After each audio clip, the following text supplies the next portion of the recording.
In this video, I'm going to talk about how each Beatle wrote songs while in the Beatles. And maybe you're thinking, well, what about Ringo? Well, Ringo did write 2 songs accredited to him solely, and there is a lot of merit to them. We'll talk about that later.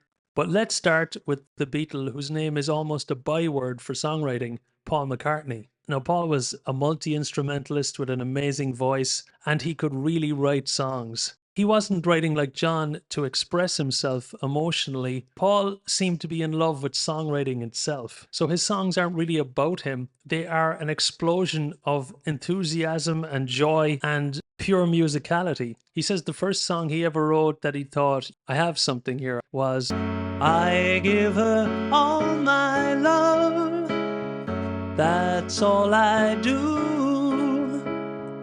Paul had a real proficiency on his instruments, and a lot of the time this laid the groundwork for the song itself. He heard Bad Penny Blues, liked the feel, and invented Lady Madonna. Lady Madonna, children at your feet, wonder how you managed to make ends meet. And similarly, the very beginning of Blackbird was based on a piece by Bach that they used to hawk around at parties and didn't even know the complete version of, but he used it as the basis for the intro and the verse. Blackbird singing in the dead of night, take these broken wings and learn to fly. All your life you were only waiting for this moment to arise. Another source for Paul's songs were dreams. He came up with Yesterday in a dream, woke up, went to the piano, and started playing. Yesterday, all my troubles seemed so far away. Now it looks as though they're here to stay. The lyrics were developed later. It started with scrambled eggs and developed into Yesterday. Really great, appropriate lyrics, really heartfelt song. But again, you get the feeling it's not really about someone. It's more Paul gifting the world a love song. The closest Paul came to writing about himself, I think, was something like Penny Lane. But unlike John with Paul, you get more of a fantasy, even though it is based in reality. Penny Lane, there is a barber showing photographs of every head he's had the pleasure to know, and all the people that come and go stop and say hello. You can tell he really knows his stuff. He's able to change key mid-verse like this, key of B solidly, and then he changes to B minor. And though she did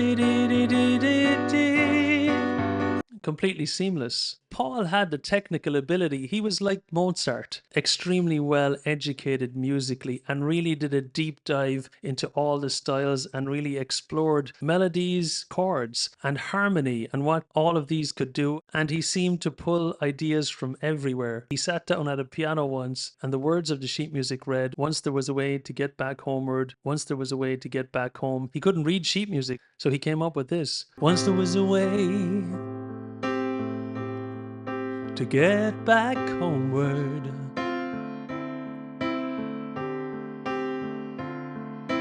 Once there was a way. We love it. If Paul was Mozart, John was very much Beethoven, because Beethoven's music is earthy and dramatic and emotional. And so is John's. John's music is coming straight from the heart. Now, in the early days, he was writing the teeny bopper stuff. When I see you pass my way, I say, hello, little girl. But then he started writing a lot of songs about jealousy. Now I got something that might cause you pain. If I catch you talking to that boy again, I'm gonna let you down and leave you flat. And John had a lot to be hurt about. His parents had a tug of war over him in his youth, which he witnessed. He felt rejected by both of them. Then his mother died, and he was full of rage. And if Paul was bright, bubbly, and positive, John was caustic.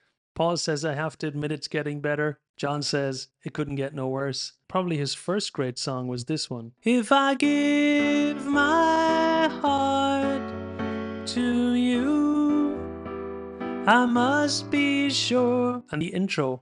If I fell in love with you, would you promise to be true and help me understand? It's like another song altogether, and it's really hard to write those little intros. And the first song that was truly about himself was Help. Help me if you can, I'm feeling down, and I do appreciate you being round. And it's so musical too, like this. So that's B minor, but E is off the chord. And that plaintive melody is so perfect. And the more John developed his ideas, the more his music changed. I think his greatest song, without a doubt, was Strawberry Fields, because it brings together all the great things that John was as a songwriter. And you can picture John as a little boy in the original Strawberry Fields, sitting and dreaming and trying to get away from it all. Living is easy with eyes closed, misunderstanding all you see. It's getting hard to be someone, but it all works out. It doesn't matter much to me. Now, George had an incredible songwriting journey. It's unbelievable how much he changed. His earlier songs were good, reasonably catchy, but I never thought they were great songs. Since she's been gone, I want no one to talk to me. It's not the same, but I'm to blame, it's plain to see. So go away, leave me alone, don't bother me. The best early George song is probably Think for Yourself. I've got a word or two to say about the things that you do. Notice the tone is always a little disgruntled, a little grumpy. George gives out a lot. He wants people to behave in a particular way. If people don't think for themselves, or if they aren't self-possessed, he's annoyed. You get the feeling he has a chip on his shoulder, and maybe he did. Maybe he was trying to live up to Paul and John and it was impossible. I have to say I don't agree with the notion that he had tons of great songs, but the Beatles just wouldn't let him put those on the album. If you look at the White Album, when he was allowed a lot of good songs, you've got Piggies, Long, Long, Long, Savoy Truffle. Is that the best he could do? But then A Miracle. Between the years 1968 and 1969, he wrote 3 songs that I think are just incredible. I look at you all, see the love there that's sleeping, while my guitar gently weeps. And on Abbey Road, he came into his own so much, I think he arguably wrote better songs than Paul and John, not just on that album, but in all the Beatles catalogue. For evidence of this, you need only look at the streaming of Beatles songs today. George's song is #1, Here Comes the Sun, with almost double the streams from the next one down, which has Come Together. Here comes the sun, here comes the sun, and I say it's alright. And also, Something is in the top 6. Something in the way she moves attracts me like no other lover. Something in the way she woos me. I don't want to leave her now. You know I believe in how. And then it goes to A for the middle bit. Very unusual change and so satisfying. It's so well written with a great lyric. As Ian MacDonald said in his book, Revolution in the Head, if Paul wasn't jealous, he should have been. Now, let's not dismiss Ringo, said the fat controller.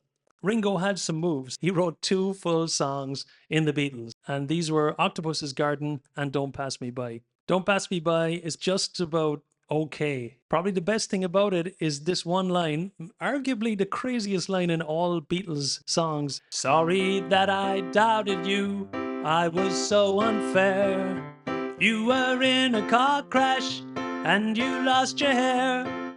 You were in a car crash and you lost your hair. There's so much in that. But then there's Octopus's Garden. And the idea for this came to Ringo when he was on a yacht with one of his friends, and the friend was telling him that octopuses build their own little gardens under the sea and collect shells and cans and things and decorate the place. And Ringo loved this and wrote, I think, a great little song. It's extremely catchy and bouncy. I'd like to be under the sea in an octopus's garden. in the shade.